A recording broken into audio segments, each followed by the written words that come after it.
Yo, YouTube, what's up with your boy, Sports and Fitness Rants? I'm back, guys. Click that like button.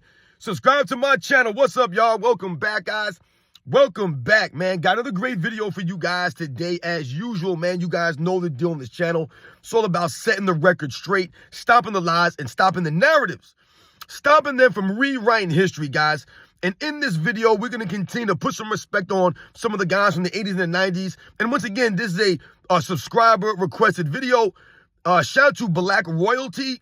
Once again, shout out to Black Royalty who asked me to do a video on a Patrick Ewing versus a Hakeem Olajuwon angle. And he asked me what separated these two great big men from the 80s and the 90s. And we're going to talk about these players in this video. You guys know I did the video the other day about Isaiah Thomas versus John Stockton. And we're going to do a similar video here. Patrick Ewing versus Hakeem Olajuwon. The differences between the two great big men from the 80s and the 90s, man. So once again, shout out to Black Royalty for asking my opinion on this, for asking me to speak on this. Like I said, guys, shout out to everybody across the world, everyone across the states, guys. You guys humble me once again by asking my opinion, my thoughts on some of these topics, some of these things. So much respect to all you guys out there. Everybody in the membership, thank you guys for all the continued support. Everyone subscribing, liking my videos. Thank you, guys. We must continue to stand up, guys, and set the record straight here. You guys know the deal, man. And you guys know what to do. Turn the volume all the way up. Hit that play button. Remember, these videos are for educational purposes. And let's roll. So, yes, guys, like I said, man, I wanted to do a video on the Patrick Ewing versus Hakeem Olajuwon. Once again, shout out to Black Royalty for asking me to do this video. And what separates these two legendary big men. Now, off the top, I think, once again, if we ask most basketball fans, right, true basketball fans, who's the greater player, Patrick Ewing or Hakeem Olajuwon, I really don't believe there's a debate here, guys. I don't think it's as close as the Isaiah Thomas, John Stockton video that I did yesterday. To me, I believe Hakeem Olajuwon was just flat out greater than Patrick Ewing. He just was. Those are just the facts. And when you look at the numbers, when you watch the video footage, the impact of their careers on their teammates, things of that nature, I think it's clear that that Hakeem Olajuwon was a greater player than Patrick Ewing. Now, like I've told you guys on this channel, I grew up in New York City. I'm a New York Knicks fan. Remember watching Patrick Ewing growing up, guys, and Patrick Ewing was a great player. This is not to say that, once again, that Patrick Ewing was not great, but there are levels to this, as you guys know. And Hakeem Olajuwon is considered by many people to be a top 10 player in the history of the game. I don't think there's any argument for Patrick Ewing being a top 10 player in the history of the game. There's just no argument for it. He's just not up there. To me, Patrick Ewing is probably a top 10 center. He's somewhere in that range, 10, but with someone like a Nikola Jokic coming up now, maybe someone like him could push a Patrick Ewing out of a top 10 spot. Because, I mean, when you think about the great centers, and we'll talk about this in the video, to me, Patrick Ewing is in the top 10 range. He's not in a top 5 conversation for greatest center in NBA's history, and he's not in a top 10 all-time conversation. To me, Patrick Ewing is not on that level. So just off the jump, we pretty much can say, and all pretty much, I think, agree. If we're not being biased here, I'm not being New York biased or any of this stuff, that Hakeem Olajuwon was the greater player. Now, let's break this down. Let's go through the careers a little bit here.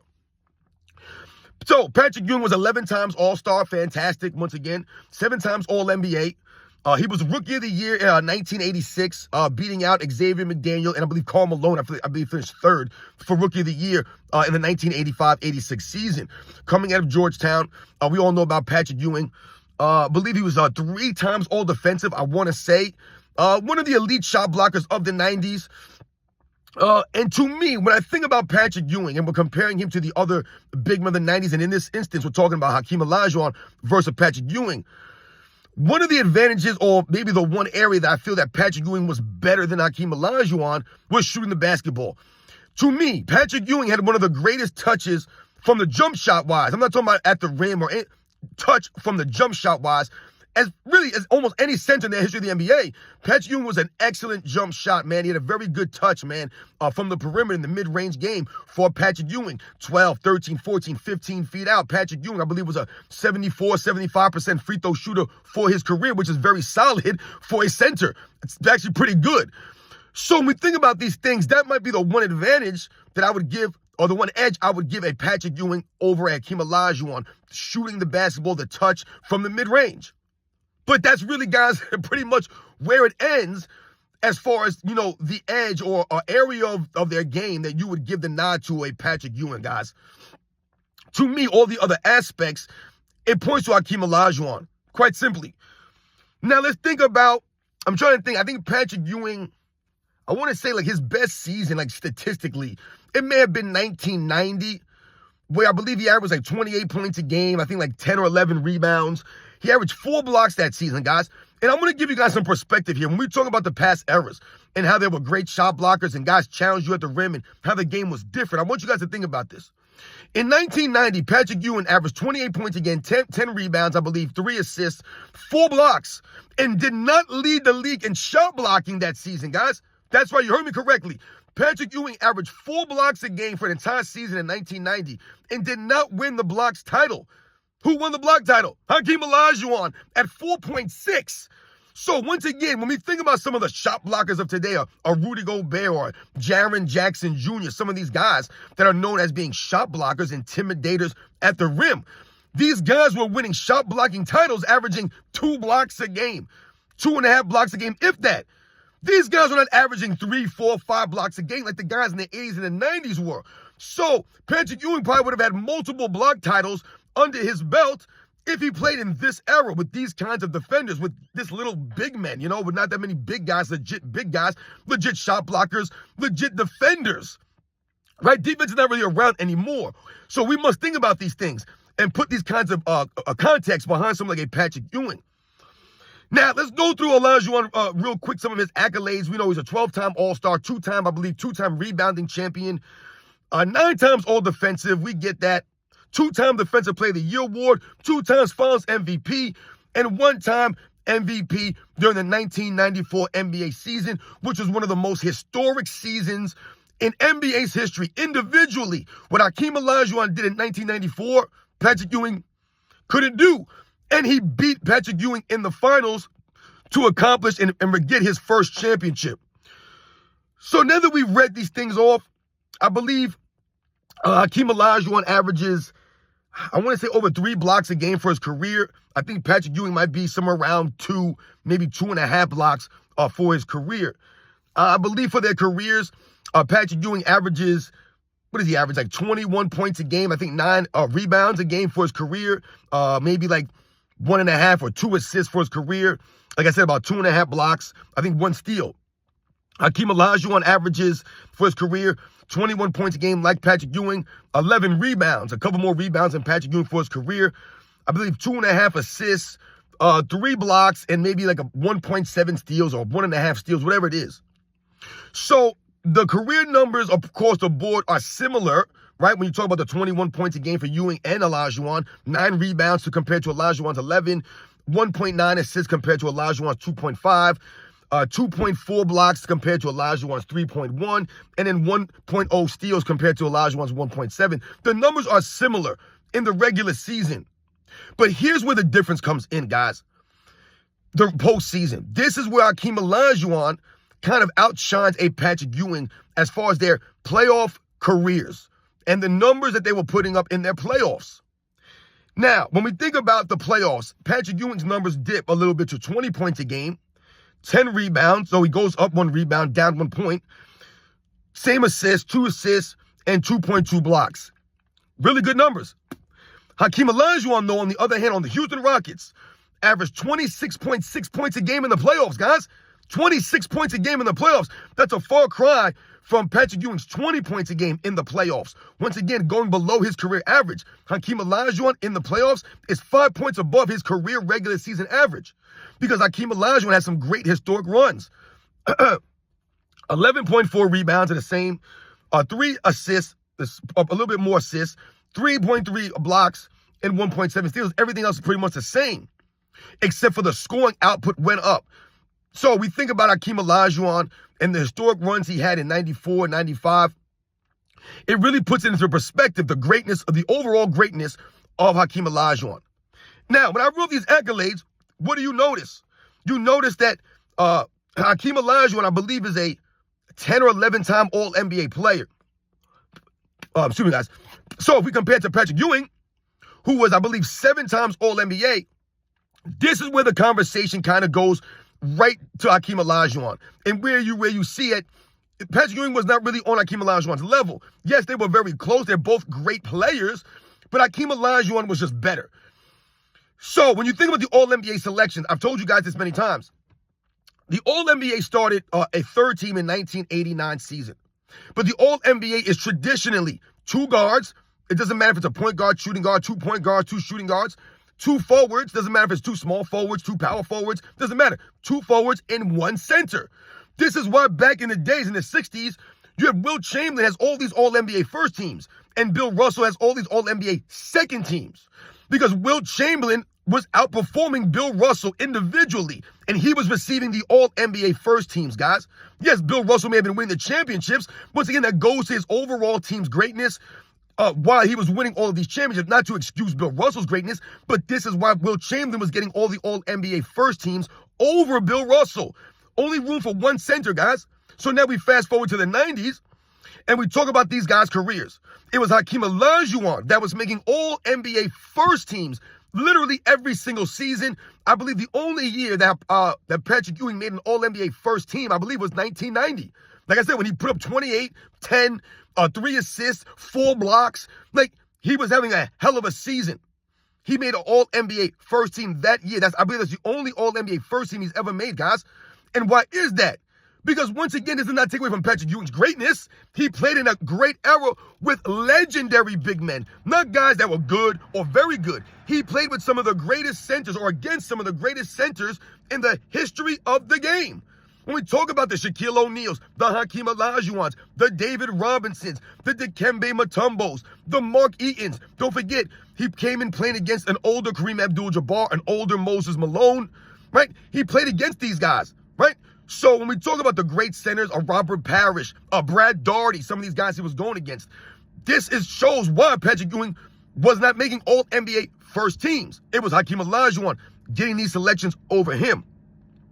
Also, you notice that all defensive teams for a Patrick Ewing versus a Hakeem Olajuwon. Patrick Ewing, I believe, has 3 all-defensive teams. Hakeem Olajuwon has 9. I believe 6 were all first teams, and I believe 3 were second teams. And we all know he has the 2 Defensive Player of the Year awards that Patrick Ewing does not have. Once again, this does not take away from Patrick Ewing's greatness or say that he wasn't a great defensive player or even a good defensive player. Excuse me, guys. What that goes to and what that highlights is the era that he played in. The great defensive players, not only at the center position, overall during the 90s.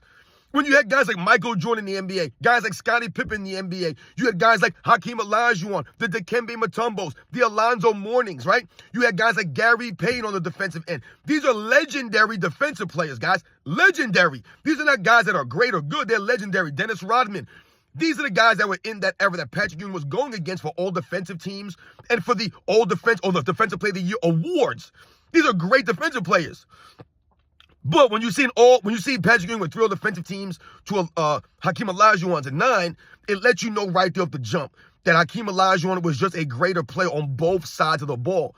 He just was, guys. When we talk about scoring and defense or offense and defense, Hakeem Olajuwon, to me, is one of the greatest two-way players in the history of the game. He's on a short list of guys like Michael Jordan, Wilt Chamberlain, Hakeem Olajuwon, Jerry West. These are some of the guys that are the great two-way players that could give you points on the offensive end at a high level consistently and lock you up defensively, make impact on the defensive end. This is what Hakeem Olajuwon was known for doing. More so than a Patrick Ewing. Patrick Ewing could play both sides of the ball. He could score and play defense, but to me, he's not in the top echelon of players that could do those things.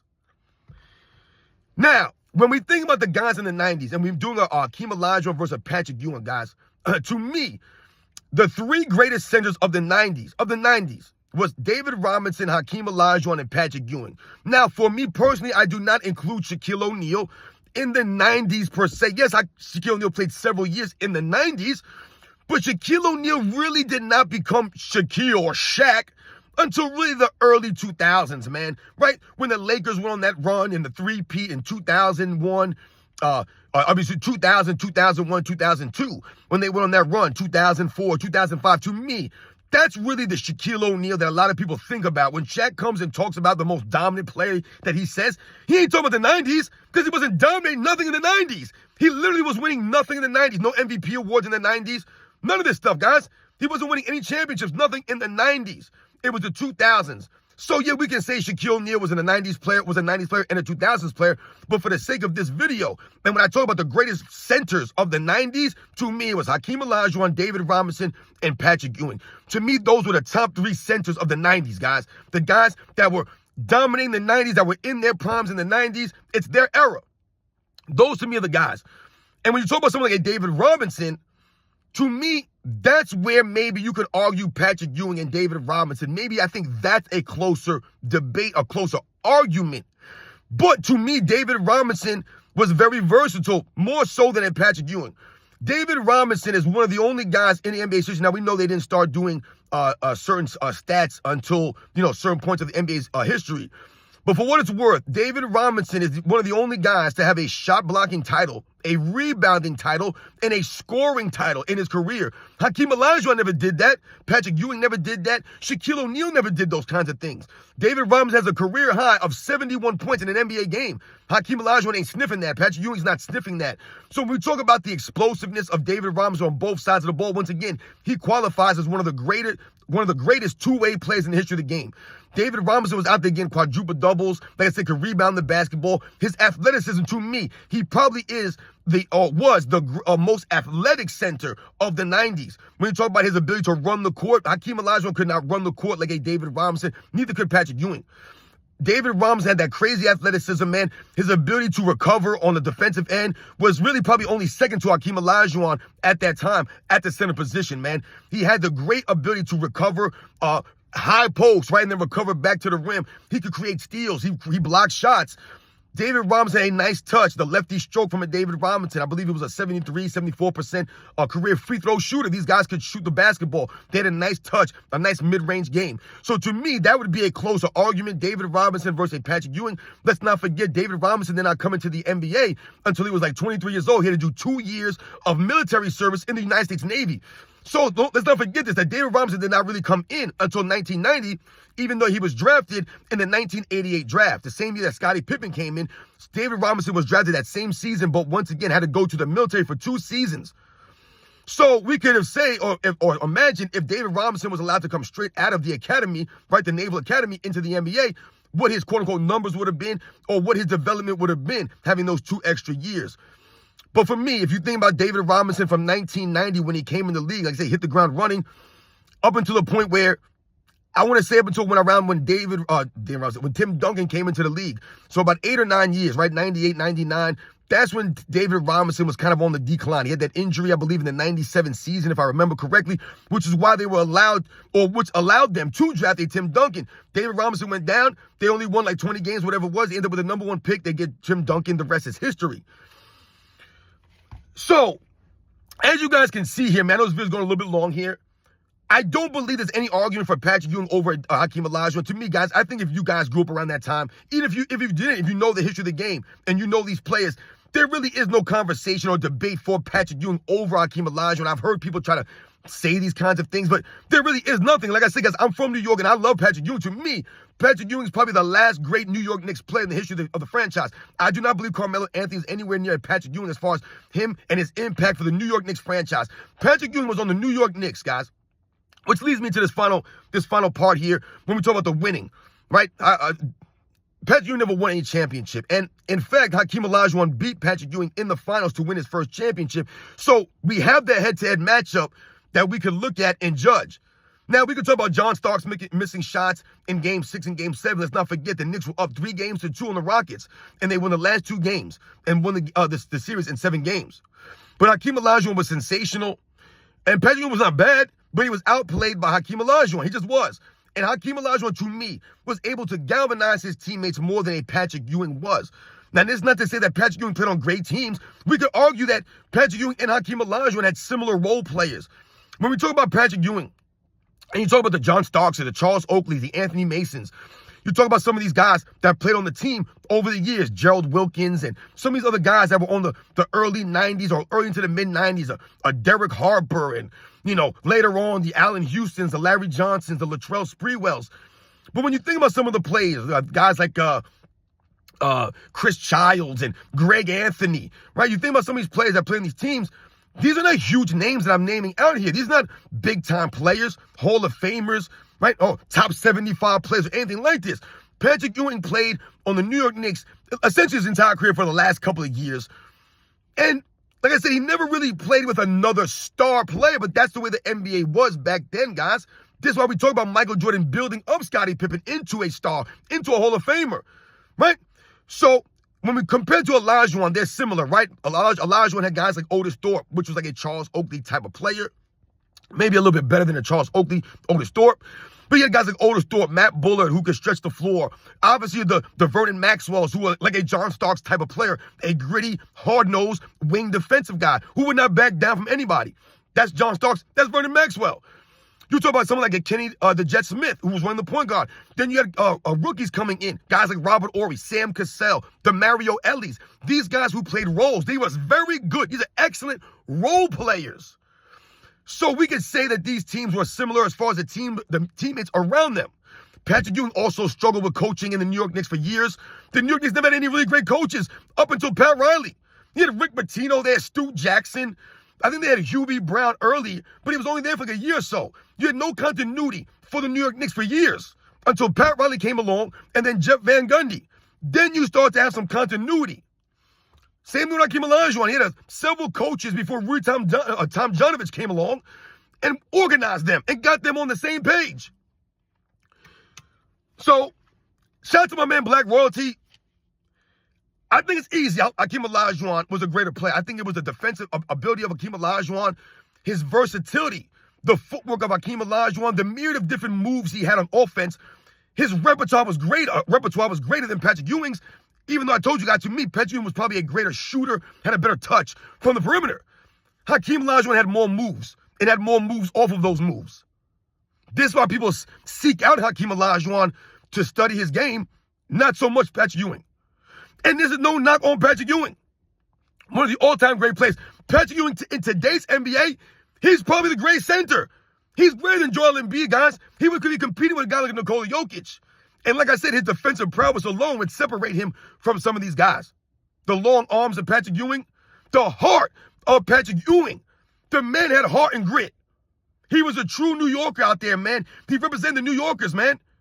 This is why he got the respect of the New Yorkers. So I hope you guys enjoyed the video, man. Let me know what you guys think. I don't think there's any argument for a Patrick Ewing over Hakeem Olajuwon. To me, the closer argument would have been a David Robinson and a Patrick Ewing. To me, those guys are closer. But to me, Patrick Ewing, Hakeem Olajuwon, they're two of the top guys at that position of that era, guys. Hands down. Much respect to you guys. You guys know the deal, man. I'll catch you guys on the next one.